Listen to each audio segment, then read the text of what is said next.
பொன்மனச்செம்மல் புரட்சி தலைவர் எம்ஜிஆர் அவர்களையும் இதயம் புரட்சி தலைவி அம்மா அவர்களையும் வணங்கி இன்றைய தினம் தமிழகத்தை மீட்கும் போராட்டம் மிக எழுச்சியாக சென்னை மாநகர பகுதியிலே இன்றைக்கு துவங்கப்பட்டு விட்டது. இந்த சிறப்பான நிகழ்ச்சியிலே முன்னிலை வைக்கின்ற இந்த மாவட்ட கழகத்தினுடைய செயலாளர் முன்னாள் எம்எல்ஏ ஆர்மிச்சர் திரு விரிகை ரவி அவர்களே, இந்த போராட்ட நிகழ்ச்சிகளை கலந்து கொண்டு சிறப்பித்துக் கொண்டிருக்கின்ற அனைத்து இந்திய அண்ணா திராவிட முன்னேற்ற கழகத்தைச் சேர்ந்த தலைமை கழக நிர்வாகிகளே, மாவட்ட கழக செயலாளர்களே, பாரதிய ஜனதா கட்சியினுடைய தலைமை பொறுப்பாளர்களே, பாட்டாளி மக்கள் கட்சியைச் சேர்ந்த தலைமை பொறுப்பாளர்களே, அம்மா மக்கள் முன்னேற்ற கழகத்தைச் சேர்ந்த தலைமை பொறுப்பாளர்களே, தமிழ் மாநில காங்கிரஸ் கட்சியைச் சேர்ந்த மாநில பொறுப்பாளர்களே, ஐஜேகே கட்சியைச் சேர்ந்த மாநில பொறுப்பாளர்களே, புதிய நீதி கட்சியைச் சேர்ந்த மாநில பொறுப்பாளர்களே, புரட்சி பாரத கட்சியைச் சேர்ந்த மாநில பொறுப்பாளர்களே, தமிழக மக்கள் முன்னேற்ற கழகத்தைச் சேர்ந்த மாநில பொறுப்பாளர்களே, பெருந்தலைவர் மக்கள் கட்சியைச் சேர்ந்த மாநில பொறுப்பாளர்களே, இந்திய உழவர் உழைப்பாளர் கட்சியைச் சேர்ந்த மாநில பொறுப்பாளர்களே மற்றும் இந்த ஆர்ப்பாட்ட நிகழ்ச்சிகளை கலந்து கொண்டு சிறப்பித்துக் கொண்டிருக்கின்ற தேசிய ஜனநாயக கூட்டணியில் அங்கமிக்கின்ற கட்சியினுடைய மாநில பொறுப்பாளர்களே, இந்த நிகழ்ச்சியில் பங்கு பெற்றிருக்கின்ற முன்னாள் நாடாளுமன்ற சட்டமன்ற உறுப்பினர்களே, கழகத்திலே பல்வேறு பொறுப்புகளை வைக்கின்ற நிர்வாகிகளே மற்றும் கழக தொண்டர்களே, கழக உடன்பிறப்புகளே, தேசிய ஜனநாயக கூட்டணியில் அங்கமிக்கின்ற கட்சியினுடைய நிர்வாகிகளே, தொண்டர்களே, பெரியோர்களே, தாய்மார்களே, ஊடக நண்பர்களே, பத்திரிகை நண்பர்களே, அத்தனை பேருக்கும் என்னுடைய முதற்கண் நன்றி கலந்த வணக்கம். இன்றைய தினம் திராவிட முன்னேற்ற கழகம் ஆட்சி பொறுப்பேற்று 5 ஆண்டு காலம் ஆகிவிட்டது. இந்த 5 ஆண்டு காலத்திலே தமிழக மக்கள் பட்ட துன்பங்கள் ஏராளம். இன்றைக்கு ஒவ்வொரு நாளும் மக்கள் படுகின்ற துன்பம், இந்த ஆட்சியாளர் அதை பற்றி கவலைப்படாமல் மக்கள் எக்கேடுகிட்டு போனாலும் பரவாயில்லை, தன் குடும்பம் மட்டும் செழித்து வளர்ந்தால் போதும் என்ற நிலையிலே இருக்கின்ற முதலமைச்சர் இன்றைக்கு இந்த நாட்டை ஆண்டு கொண்டிருந்தார். இன்றைக்கு மக்களுக்கு விடுவி காலம் பிறக்கின்ற காலம் வந்துவிட்டது. திராவிட முன்னேற்ற கழகம் எப்பொழுது ஆட்சியிலே அமர்ந்ததோ அன்று முதல் இன்று வரை எங்கே பார்த்தாலும் கஞ்சா விற்பனை, போதைப் பொருள் விற்பனை, கள்ளச்சாராய விற்பனை, இப்படி தமிழகம் முழுவதும் சர்வசாதாரணமாக கிராமத்தில் இருந்து நகரம் வரை போதை நடமாட்டம் அதிகரித்து விட்டது. போதைப் பொருள் விற்பனை ஜரூராக தமிழகத்திலே நடந்து கொண்டிருக்கின்றது. இதை பற்றியெல்லாம் கவலைப்படாத முதலமைச்சர், பொம்மை முதலமைச்சர், ராணியற்ற முதலமைச்சர், திறமையற்ற முதலமைச்சர் திரு ஸ்டாலின் அவர்கள் இன்றைய தினம் நம்முடைய குழந்தைகளை சிறப்பான கல்வி கிடைக்க வேண்டும் என்ற அடிப்படையிலே பள்ளிக்கு அனுப்புகிறோம், கல்லூரியிலே படிக்க வைக்கின்றோம். அவருடைய எதிர்காலம் சிறக்க வேண்டும் என்ற அடிப்படையிலே எவ்வளவு கஷ்டத்துக்கு இடையிலும் நாம் பெற்ற பிள்ளை எதிர்காலத்திலே சிறப்பாக வாழ வேண்டும் என்ற அடிப்படையிலே நாம் பள்ளிக்கும் கல்லூரிக்கும் அனுப்பி வைக்கின்றோம். ஆனால் இன்றைய ஆட்சியாளருடைய கொடுமையால் அந்த பள்ளி மாணவர்கள், கல்லூரிகள் அருகிலே கஞ்சா விற்பனையால் இன்றைக்கு அந்த மாணவர்கள் அதற்கு அடிமையாகி அவள் சீரழியக்கூடிய காட்சி தமிழகத்திலே பார்க்கப்படுகிறது. இன்றைக்கு பத்திரிகையில் ஊடகங்கள் வருகின்ற பெரும்பாலான செய்தி, இன்றைக்கு மாணவர்கள், இளைஞர்கள், பொதுமக்கள் போதைப் பொருளுக்கு அடிமையாகி சீரழியக்கூடிய காட்சியை அவ்வப்போது தொலைக்காட்சியிலும் பத்திரிகையிலும் பார்க்கக்கூடிய அவலங்களை கடந்த திராவிட முன்னேற்ற கழக ஆட்சியிலே பார்க்கப்படுகிறது. நெஞ்சையே பதற வைக்கின்ற சம்பவம் ஒன்று நடந்தது. திருநெல்வேலியிலே 9ஆம் வகுப்பு படிக்கின்ற மாணவிகள் பள்ளியிலே மது அருந்தக்கூடிய காட்சி எவ்வளவு வேதனையாக ஒரு சம்பவம் என்பதை நாம் எண்ணி பார்க்க வேண்டும். நம்முடைய குழந்தையுடைய எதிர்காலத்திற்காக பள்ளிக்கு அனுமதிக்கின்றோம். ஆனால் இந்த விடியா திமுக ஆட்சியிலே படிக்கிற காலத்திலே பள்ளியிலே மாணவிகள் மது அருந்துகின்ற காட்சி பத்திரிகையில் ஊடகத்தில் வருகின்றது. ஒரு வேதனையான சம்பவம். அதை பற்றியெல்லாம் இந்த அப்பா ஸ்டாலின் கவலைப்படுவதாக தெரியவில்லை. இன்றைக்கு தமிழகத்தில் உளவுத்துறை இருக்கின்றதா என்று மக்கள் கேட்கின்ற நிலைக்கு உளவுத்துறையுடைய செயல்பாடு செயலிழந்து இருக்கின்றது. இப்படிப்பட்ட சம்பவங்கள் நடைபெறுகின்ற பொழுது, போதைப் பொருள் விற்பனை அதிகரிக்கின்ற பொழுது அரசுக்கு உரிய முறையிலே தெரிவித்து அந்த உளவுத்துறை செயல்பட்டு இருக்க வேண்டும். ஆனால் தமிழகத்தில் இருக்கின்ற உளவுத்துறை திரு கருணாநிதி குடும்பத்திற்கு, ஸ்டாலின் குடும்பத்திற்கு ஏவல் செய்கின்ற உளவுத்துறையாகத்தான் பார்க்கப்படுகிறது. இன்றைக்கு போதை ஆசாமிகள் அவர்களை பிடிக்க செல்கின்ற காவலர்களை கண்மூடித்தனமாக தாக்கின்றார்கள். காவலருக்கே இந்த ஆட்சியில் பாதுகாப்பு இல்லாத ஒரு சூழ்நிலை விடியா திமுக ஆட்சியில் தான் பார்க்கப்படுகிறது. சில இடத்திலே அந்த போதை ஆசாமிகளால் கைது செய்ய முற்படுகின்ற பொழுது கத்தி காட்டி காவலர்களை மிரட்டுகின்ற காட்சி நாம் பத்திரிகையிலும் ஊடகத்திலும் பார்க்கக்கூடிய அவலங்களை தமிழகத்தில் இன்றைக்கு நிலவிக் கொண்டிருக்கின்றது. இன்றைக்கு பயிரை காப்பது வேலி, மக்களை காப்பது காவல்துறை. அந்த மக்களுக்கே பாதுகாப்பு இல்லாத ஒரு சூழ்நிலை தமிழகத்திலே நிலவிக் கொண்டிருக்கின்றது. அப்படிப்பட்ட அவல ஆட்சிதான் இன்றைக்கு தமிழகத்திலே நடந்து கொண்டிருக்கின்றது. இன்றைக்கு சென்னை மாநகரம் பட்டம் பகலிலே ஒரு அரசியல் கட்சி தலைவர் ஆம்ஸ்ட்ராங் வெட்டி படுகொலை செய்யப்படுகிறார். இன்று வரை உண்மையான குற்றவாளியை கண்டுபிடிக்க முடியவில்லை. அதே போல திராவிட முன்னேற்ற கழகத்திலே கூட்டணியில் அங்க வைக்கின்ற காங்கிரஸ் கட்சியினுடைய திருநெல்வேலி காங்கிரஸ் கட்சியுடைய மாவட்ட தலைவர் திரு ஜெயக்குமார் அவர்கள் வெட்டி சாக்கப்படுகிறார். அவர் எரித்து கொலை செய்யப்படுகிறார். அந்த கொலை குற்றவாளிகளும் இதுவரை கண்டுபிடிக்க முடியவில்லை. இன்றைக்கு ஒரு 15 நாட்களுக்கு முன்பு நாங்குநேரில் இருசக்கர வாகனத்தில் போதை ஆசாமிகள் சாலையிலே சென்று கொண்டிருந்தவர்களை வெட்டி சாக்கின்றார்கள். அதில் 2 பேர் படுகொலை செய்யப்படுகிறார்.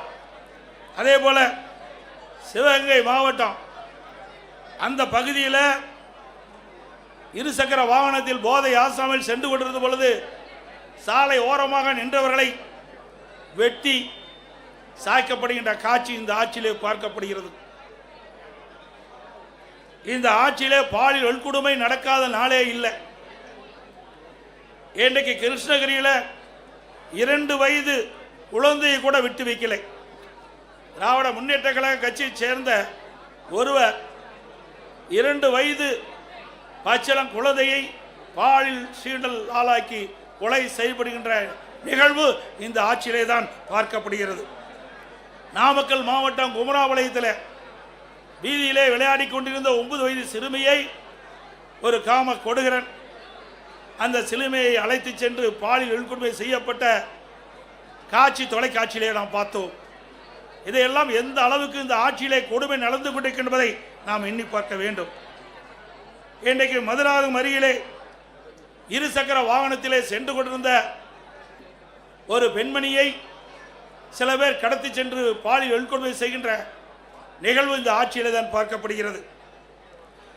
அண்மையிலே 3 நாட்களுக்கு முன்பு தூத்துக்குடி மாவட்டம் விளாத்திக்குளம் பகுதியிலே பள்ளியிலே படிக்கின்ற மாணவி, அந்த மாணவியை கடத்தி சென்று பாலியல் வன்கொடுமை செய்து கொலை செய்கின்ற ஒரு துர்ப்பாக்கியமான ஆட்சி இந்த ஆட்சியிலே பார்க்கப்படுகிறது. அந்த உடலை வாங்க 3 நாட்கள் அந்த சம்பந்தப்பட்ட பெற்றோர்களுடைய உறவினர்கள் சாலையிலே மறியல் செய்த காட்சி நாம் தொலைக்காட்சியிலே பார்த்தோம். அதே போல அண்ணா நகரிலே ஒரு சிறுமி பாலியல் சீண்டலுக்கு ஆளாக்கப்பட்டு நீதிமன்றம் மாநில காவல்துறை விசாரிக்கப்பட்டால் நியாயம் கிடைக்காது என்று சிபிஐ விசாரிக்க வேண்டும் என்று தீர்ப்பளிக்கப்பட்டது. அதை எதிர்த்து வெக்கங்கட்ட அரசு உச்சநீதிமன்றத்தில் மேல்முறையீடு செய்கிறது. அப்படி என்றால் கொலை குற்றவாளிகளை இந்த அரசு எப்படி பாதுகாக்குது என்பதை நாம் எண்ணி பார்க்க வேண்டும். அதே போல கள்ளக்குறிச்சியிலே கள்ளச்சாராய் அருந்தி சுமார் 68 பேர் மரணம் அடைந்தார்கள். அதற்கு ஆளுங்கட்சி சேர்ந்தவர்கள் துணை நின்ற காரணத்தினாலே ஆளுங்கட்சியில் இருக்கின்ற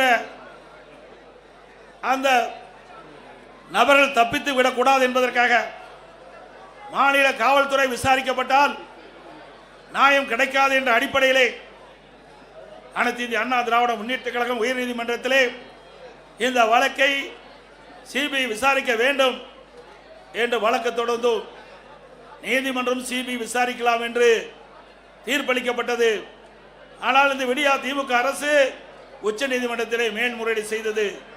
இதிலிருந்து நாம் பார்க்க வேண்டும், குற்றவாளிகளுக்கு துணை நிற்கின்ற அரசாங்கமாக திரு ஸ்டாலின் அரசு செயல்பட்டது என்பதை நிரூபணமாக இருக்கின்றது. அதே போல அண்ணா பல்கலைக்கழகத்திலே மாணவி பாலியல் சீண்டலுக்கு ஆளாக்கப்படுகிறார். அதிலே ஒரு அமைச்சர் திமுக கட்சி சேர்ந்தவர்களெல்லாம் ஈடுபட்டிருக்கின்றார்கள். ஆனால் அந்த வழக்கு நீத்து போகின்ற அளவுக்கு இன்றைய நிலைமை இருக்கின்றது. மீண்டும் அண்ணா திமுக ஆட்சி மலரும், இதை தூசி தட்டி எடுக்கப்பட்டு உண்மை குற்றவாளிகளை சட்டத்தின் முன் நிறுத்தப்படுவார்கள்.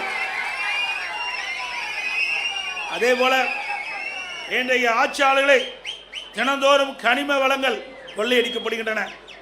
இன்றைக்கு கரூரிலே ரவுடிகளை வைத்து ஒரு நாள் ஒன்றுக்கு 3000 லாரிகளில் மணல் அள்ளப்படுகின்றது. தினந்தோறும் 1.5 கோடி ரூபாய்க்கு கனிம வளங்கள் கொள்ளை போகின்றன. பகிரங்கமாக மணல் கடத்தப்படுகின்றது. நம்முடைய முன்னாள் அமைச்சர் அருமை சகோதரன் விஜயபாஸ் அவர்கள் காவல் நிலையத்தில் புகார் கொடுக்கின்றார். அங்கிருக்கின்ற மாவட்ட ஆட்சித்தளத்தில் புகார் கொடுக்கின்றார். சம்பந்தப்பட்ட துறை அதிகாரத்திலே புகார் கொடுக்கின்றார். எந்த புகாரும் அவர் எடுத்துக்கொள்ளப்படவில்லை. அதிகாரிகளுடைய துணை கொண்டு இதுவரை மணல் கொள்ளை சர்வசாதாரணம் நடந்து கொண்டிருக்கிறது. அங்கே ஒரு திமுக முன்னாள் அமைச்சர் முழுமையாக இந்த கனிம வள கொள்ளையிலே ஈடுபட்டிருக்கின்றார். ஆக இப்பொழுது இருக்கின்ற அதிகாரிகள் அத்தனை பேரும் இந்த கனிம வள கொள்ளைக்கு துணை வகிக்கின்றார்கள். அனைத்து இந்திய அண்ணா திராவிட முன்னேற்ற கழக அரசு உங்களுடைய மகத்தான ஆதரவை ஆட்சி அமைந்தவுடனே இந்த கனிம வள கொள்ளையிலே யாரெல்லாம் ஈடுபட்டார்கள், யாரெல்லாம் இதற்கு துணை நின்றார்கள், அவர்கள் மீதெல்லாம் சட்ட ரீதியாக நடவடிக்கை எடுக்கப்படும் என்பதை நேரத்தில் தெரிவித்துக் கொள்கின்றேன். இன்றைக்கு நாம் பார்ப்பதெல்லாம் நாம் வைத்திருக்கின்ற பணத்தை திருடுவார்கள், இல்லது வீட்டிலே திருடர்கள் பூந்து நகையை திருடுவார்கள். ஆனால் இன்றைக்கு விடியா திமுக ஆட்சியிலே உடல் உறுப்புகளை திருடுகின்ற ஒரே ஆட்சி இந்த ஆட்சியிலே தான் பார்க்கப்படுகிறது. சிந்தித்து பாருங்கள். நாமக்கல் மாவட்டம் அந்த பகுதியிலே வறுமையின் காரணமாக ஏழைகள் அவருடைய உடல் உறுப்பு கிட்னியை முறைகேடாக இன்றைக்கு திமுக கட்சி சேர்ந்த எம்எல்ஏ மருத்துவமனையிலே அழைத்து சென்று முறைகேடாக அவருடைய கிட்னியை இன்றைக்கு திருடியிருக்க என்று சொன்னால் இந்த ஆட்சி எப்படிப்பட்ட ஆட்சி என்பதை எண்ணி பார்க்க வேண்டும். அது மட்டுமல்ல, இது கண்டுபிடித்ததும் திராவிட முன்னேற்ற கழகம் தான். இதற்கு ஒரு குழு போட்டதும் திராவிட முன்னேற்ற கழகம் தான். ஆக இதையெல்லாம் கண்டுபிடித்த பிறகு சட்ட ரீதியாக இந்த மருத்துவமனை மீது எந்த நடவடிக்கை எடுக்கப்படவில்லை. ஆக அதிமுக ஆட்சி மலர்ந்தவுடன் இந்த கிட்னி முறைகேட்டில் ஈடுபட்ட அந்த மருத்துவமனை சம்பந்தப்பட்டவர்கள் மீது சட்ட ரீதியாக அதிமுக அரசு நடவடிக்கை எடுக்கப்படும். இது எவ்வளவு கொடுமையானது. நாட்டிலே பாதுகாப்பு கொடுக்கக்கூடிய ஒரு அரசாங்கம் அந்த ஆளுங்கட்சி சேர்ந்த எம்எல்ஏ மருத்துவமனையிலே இப்படிப்பட்ட கொடுமையான நிகழ்வு நடைபெற்று சொன்னால் இந்த ஆட்சி எப்படிப்பட்ட ஆட்சி என்பதை மக்கள் எண்ணி பார்க்க வேண்டும். இன்றைய தினம் அமைச்சரவையில் இடம்பெற்றிருக்கின்ற ஒரு துறை நகர்ப்புற வளர்ச்சித்துறை, குடிநீர் வழங்கத்துறை. அந்த துறையிலே அமலாக்கத்துறை இன்றைக்கு ஆய்வு செய்யப்பட்டு சோதனையிடப்பட்டு அந்த சோதனையிலே கிடைக்கப்பட்ட ஆதாரத்தின் அடிப்படையிலே இவர்கள் மீது நடவடிக்கை எடுக்க வேண்டும் என்று அரசுக்கு காவல்துறை உயர்ந்த காவல்துறைக்கு அறிக்கை அனுப்பப்படுகிறது. 3 முறை அறிக்கை அனுப்பப்பட்டது அமலாக்கத்துறையின் மூலமாக. இதுவரை நடவடிக்கை எடுக்கப்படவில்லை. இன்றைக்கு இந்த துறையைச் சேர்ந்த அமைச்சர்கள், இந்த துறையைச் சேர்ந்த அதிகாரிகள் மீது இன்றைக்கு அந்த அமலாக்கத்துறை ஆதாரத்தோடு கண்டுபிடிக்கப்பட்ட அறிக்கையின் அடிப்படையிலே அங்கே முதல் தகவல் அறிக்கை பதிவு செய்யப்பட வேண்டும். ஆனால் இதுவரை செயல்படவில்லை. உடனடியாக அனைத்து இந்திய அண்ணா திராவிட முன்னேற்ற கழக கட்சி உயர்நீதிமன்றத்தில் வழக்கு தொடரப்பட்டு நீதி அரசர் இன்றைக்கு அமலாக்கத்துறை ஆதாரத்தோடு கண்டுபிடிக்கப்பட்டுகின்றது. அந்த ஆதாரத்தின் அடிப்படையிலே அரசு இன்றைக்கு எஃப்ஐஆர் போட வேண்டும் என்று தீர்ப்பு வழங்கப்பட்டது. இதுவரை அந்த உயர்நீதிமன்ற தீர்ப்பை கூட அமுல்படுத்தாமல் புறக்கணிக்கின்ற அரசு திரு ஸ்டாலின் தலைமையில் இருக்கின்ற அரசாங்கம் என்பதை நேரத்தில் நினைவு கொள்ள வேண்டும். அது மட்டுமல்ல, இன்றைக்கு எங்கே பார்த்தாலும் இன்றைக்கு டாஸ்மாக் கொள்ளை. இன்றைக்கு தமிழகம் முழுவதும் 6000க்கு மேற்பட்ட மதுக்கடைகள் இருக்கின்றன. அந்த மதுக்கடையிலே சுமார் ஒரு நாளைக்கு 1.5 கோடி பாட்டில் விற்பனை ஆகின்றது. டாஸ்மாக் கடையிலே ஒரு பாட்டிலுக்கு 10 ரூபாய் என்று விலை நிர்ணயிக்கப்படுகின்ற பொழுது ஒரு நாளைக்கு 1.5 கோடி பாட்டில் இந்த டாஸ்மாக் கடையிலே விற்பனை மூலமாக ஒரு நாளைக்கு 15 கோடி ரூபாய் இந்த டாஸ்மாக் நிறுவனத்தின் மூலமாக முறையீடாக கொள்ளையடிக்கின்ற அரசு. இந்த அரசு ஒரு மாதத்திற்கு 450 கோடி, வருடத்திற்கு 5400 கோடி, இந்த 5 ஆண்டு காலத்தில் சுமார் 24,000 கோடி இந்த டாஸ்மாக் பாட்டில் விற்பனையில் மட்டும் முறையீடாக நடைபெற்ற பணம் கொள்ளையடிக்கப்பட்டுகின்றது. அதோடு இன்றைக்கு இந்த ஆட்சி பொறுப்பேற்ற பிறகு எல்லா பொருள் விலை உயர்ந்து விட்டது. உணவுப் பொருட்கள் விண்ணை முட்டுகின்ற அளவுக்கு விலை உயர்ந்து விட்டது. இந்த ஆட்சியிலே மக்களுக்கு வேலை வாய்ப்பு கிடையாது. ஒரு பக்கம் வேலை வாய்ப்பு இல்லை, வருமானம் இல்லை குடும்பத்திற்கு. மறுபக்கம் விலைவாசி உயர்வு, அரிசி விலை உயர்ந்து விட்டது, எண்ணெய் விலை உயர்ந்து விட்டது, பருப்பு விலை உயர்ந்து விட்டது. இன்றைக்கு மளிகை சாமானுடைய பொருள் உயர்ந்து விட்டது 40%. ஆக மக்கள் குடும்பம் நடத்துவதற்கு கடினமான சூழ்நிலை தத்தளித்துக் கொண்டிருக்கின்ற நிலை இந்த ஆட்சியிலே பார்க்கப்படுகிறது. அதையெல்லாம் குறைப்பதற்கு இந்த அரசாங்கத்திலே போதிய கவனம் செலுத்தவில்லை. ஆனால் இன்றைய முதலமைச்சர் ஆளுகின்ற ஆட்சி இருக்கின்ற வரை அவர் போட்டோ ஷூட் தினந்தோறும் காலையிலே போட்டோ ஷூட் எடுப்பார், மாலையிலே பத்திரிகையில் ஊடகத்தில் வரும். அதுதான் இந்த 5 ஆண்டு காலத்தினுடைய இந்த விடியா திமுக ஆட்சியுடைய சாதனை என்பதை நாட்டு மக்கள் அறிவார்கள். அதேபோல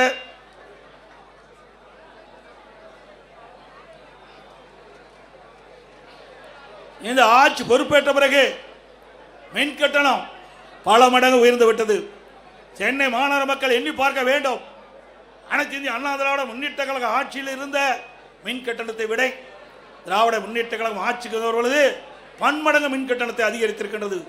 அண்ணா திமுக ஆட்சியிலே 1000 ரூபாய் மின் கட்டணம் செலுத்துவோர் என்றால் இப்பொழுது 2500 ரூபாய் மின் கட்டணம் செலுத்த வேண்டிய சூழ்நிலை ஏற்பட்டிருக்கிறது. சுமார் 67% மின் கட்டண உயர்வு. கடைகளுக்கு பீக் ஹவரில் டபுள் சார்ஜ் மின் கட்டண உயர்வு. ஆண்டுக்கு 5% மின் கட்டண உயர்வு என்று அறிவிக்கப்பட்டு இந்த அரசு மக்களை வாட்டி வதைக்கின்றது. அதே போல வீட்டு வரி 100% உயர்த்தப்பட்டு விட்டது. இன்றைக்கு 1000 ரூபாய் வீட்டு வரி செலுத்துகின்றவள் இன்றைக்கு 2000 ரூபாய் வீட்டு வரி செலுத்த வேண்டும் மாநகர பகுதியிலே. அதோட கடைக்கு அண்ணா திமுக ஆட்சியிலே 1000 ரூபாய் நீங்கள் கடை வரி செலுத்த வேண்டும் இருந்தால் இப்பொழுது 2500 ரூபாய் கடைக்கு வரி செலுத்த வேண்டும். அது மட்டும் இல்லாமல் ஆண்டுக்கு 6% இந்த வரிகள் உயர்த்தப்படுகின்றன. இதனால் மக்கள் மீது மிகப்பெரிய வரி சுமையை சுமத்திய அரசாங்கம் திரு ஸ்டாலின் அரசாங்கம் என்பதை நேரத்தில் தெரிவிக்க விரும்புகின்றேன். அதே போல கட்டிடம் கட்டுகின்ற அனுமதி கிட்டத்தட்ட பன்மடங்கு உயர்த்தப்பட்டுகின்றது, 2 மடங்கு உயர்த்தப்பட்டுகின்றது. 1000 சதுரடி கட்ட வேண்டும் என்று சொன்னால் அண்ணா திமுக ஆட்சியில் இருந்தது விட இப்பொழுது இருக்கின்ற விடியா திமுக ஆட்சியில் பிளான் அப்ரூவ்டுக்கு மாநகராட்சி பகுதியில் 3 மடங்கு அதிக கட்டணம் வசூல் செய்யப்படுகிறது. அதே போல கட்டுமான பொருட்கள் சிந்திக்க வேண்டும், கடுமையாக உயர்ந்து விட்டது. திராவிட முன்னேற்ற கழக தேர்தல் அறிக்கையிலே குறிப்பிட்டிருந்தார்கள் கட்டுமான பொருட்கள் விலை ஏறுகின்ற பொழுது அதை அத்தியாவசிய பட்டியலில் சேர்க்கப்பட்டு விலை கட்டுப்பாட்டுகள் கொண்டு வரப்படும் என்று நான் சட்டமன்றத்திலே இன்றைக்கு அந்த துறையுடைய அமைச்சரை கேட்டேன். நீங்கள் இப்பொழுது கட்டுமான பொருட்கள் விலை உயர்ந்து விட்டது, நீங்கள் கூறியவாறு நீங்கள் அறிவித்தவாறு கட்டுமான பொருட்கள் விலை உயர்கின்ற பொழுது தேர்தல் அறிக்கையிலே குறிப்பிட்டீர்களே அத்தியாவசிய பட்டியலில் இதை சேர்க்க வேண்டும் என்று குறிப்பிட்டேன். பதிலே இல்லை. இன்னைக்கு சிந்தித்து பார்க்க வேண்டும். கட்டுமான பொருட்கள் கட்டுக்கடங்காத விலையாக உயர்ந்து விட்டது. கம்பி டன் 40,000 ரூபாய்க்கு அண்ணா திமுக ஆட்சி, இன்னைக்கு 60,000 ரூபாய்க்கு விற்கிது. சிமெண்ட் ஒரு மூட்டை அண்ணா திமுக ஆட்சியில் 240, இன்னைக்கு 340 ரூபா. அதுபோல எம்சாண்ட் 3000 ரூபாய்க்கு விற்ற எம்சாண்ட் 5500 ரூபா. ஜல்லி ஒரு யூனிட் 2000 ரூபாய்க்கு விற்றது, இன்றைய தினம் 6000 ரூபாய்க்கு விற்கிறது. இப்படி பன்மடங்கு கட்டுமான பொருட்களுடைய விலை உயர்ந்தனால கட்டுமான தொழில் கடுமையாக பாதிக்கப்பட்டது. லட்சக்கணக்கான தொழிலாளர்கள் பாதிக்கப்பட்டார்கள். இன்றைக்கு வீடு கட்டுகின்றவர்கள் மிகுந்த வேதனைக்கு உட்பட்ட நிலை இன்றைக்கு உருவாக்குகிறது. அது மட்டுமல்ல, ஸ்டாலின் எப்பொழுது பார்த்தாலும் சொல்லுகிறார் இந்தியாவிலேயே முதல் மாநிலம் தமிழ்நாடு என்று சொல்லுகிறார். எதில் முதல் மாநிலம்? கடன் வாங்குவதிலே முதல் மாநிலம் தமிழ்நாடு. அத்தனை பேரு கடன்காரனா ஆக்குனது திமுக ஆட்சியில, மறந்துவிடக்கூடாது. இந்த கடனெல்லாம் நாம் தாம் அடைக்க வேண்டிய சூழ்நிலைக்கு தள்ளப்பட்டிருக்கும் என்பதையும் எண்ணி பார்க்க வேண்டும். அதோடு இன்றைக்கு திராவிட முன்னேற்ற கழக ஆட்சி அமைந்த பிறகு 2026 மொத்த கொலைகள் 110 கொலைகள் இந்த ஆண்டு மட்டும் நடந்திருக்குது. பிப்ரவரி 2026 மொத்த கொலைகள் எண்ணிக்கை 84, மார்ச் 17 எண்ணிக்கை 52. கடந்த 75 நாட்களில் நடந்த மொத்த கொலை எண்ணிக்கை 246 கொலைகள் நடக்குது. கொலைகள் நடக்காத நாளே இல்லை. இந்த ஆட்சி பொறுப்பேற்றது மக்களுக்கு பாதுகாப்பு இல்லை, இன்றைக்கு சிறுமிகளுக்கு பாதுகாப்பு இல்லை, பெண்களுக்கு பாதுகாப்பு இல்லை, ஒட்டுமொத்த தமிழ்நாட்டு மக்களுக்கே பாதுகாப்பு இல்லாத ஒரு சூழ்நிலை நிறைந்த மாநிலம் தமிழ்நாடு. இன்றைக்கு கடந்த ஒரு இடத்தில் நடந்த கொலைகள் எண்ணிக்கை மட்டும் 1408. இதை அதிகாரிகளை வைத்து இன்றைக்கு பேட்டி கொடுக்குறாங்க. ஏன் ஆட்சியாளர்கள் பேட்டி கொடுக்க முன் வரல? ஏன்னா அவ்வளவு பிரச்சனை இந்த ஆட்சியில் இருக்கின்ற காரணத்தினால அவர்களால் முன் வந்து இந்த செய்தியை மக்களிடத்தில் தைரியமாக சொல்ல முடியாத ஒரு அவல ஆட்சி திமுக பார்க்கப்படுகிறது என்பது நேரத்தில் தெரிவிக்க விரும்புகின்றேன்.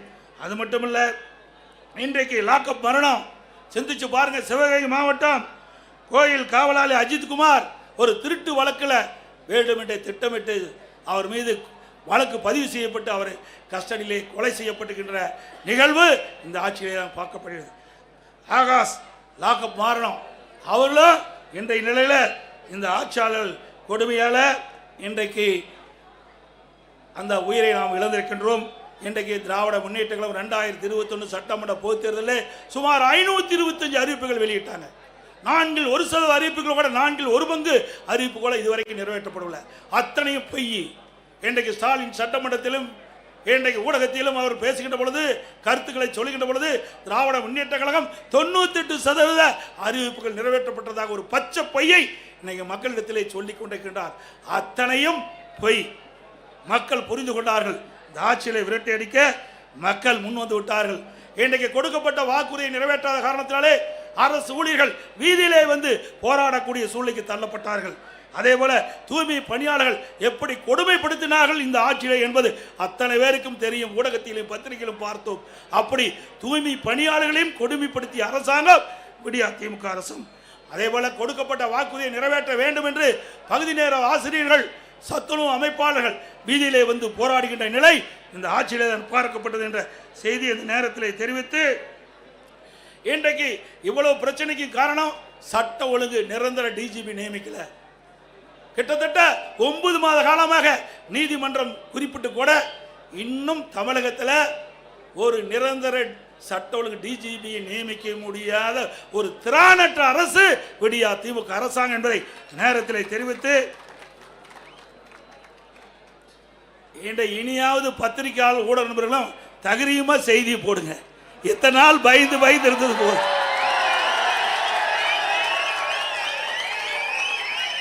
நான் சொல்லுவது அத்தனையும்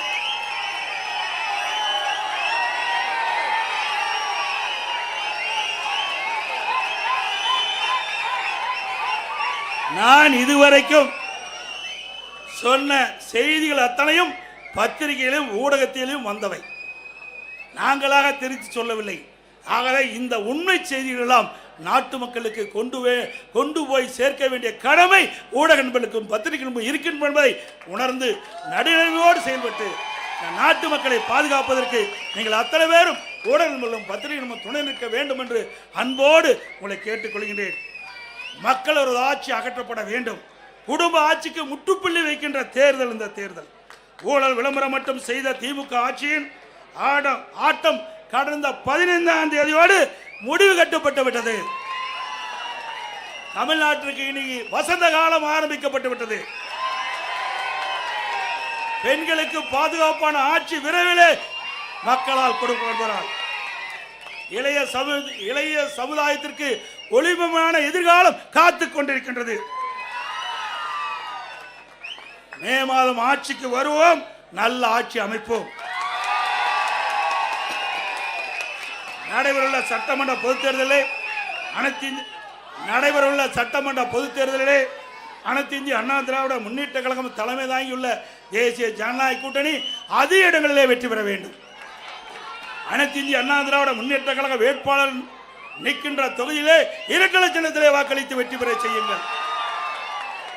நம்முடைய தேசிய ஜனநாயக கூட்டணி சார்பாக போற்றுகின்ற வேட்பாளருக்கு அவருடைய சின்னத்திலே வாக்களித்து அவர்களை வெற்றி பெற செய்ய வேண்டுமாய் கேட்டு விடைபெறுகின்றேன். நன்றி, வணக்கம். இப்பொழுது ஆர்ப்பாட்டம் வாசிக்கப்படும். அதை திருப்பி நாம் ஒவ்வொருவரும் குறிப்பிட வேண்டும் என்று அன்போடு கேட்டுக்கிறேன்.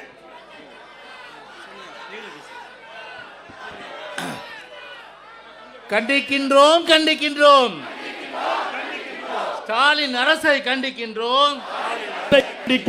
ஸ்டாலின் அரசை கண்டிக்கின்றோம். விடியா திமுக அரசை கண்டிக்கின்றோம் கண்டிக்கின்றோம் கண்டிக்கின்றோம் கண்டிக்கின்றோம். பொம்மை முதலமைச்சரை கண்டிக்கின்றோம் கண்டிக்கின்றோம். 8 திக்கும் போதைப் பொருட்கள் புழக்கம் கட்டுப்படுத்த முடியாத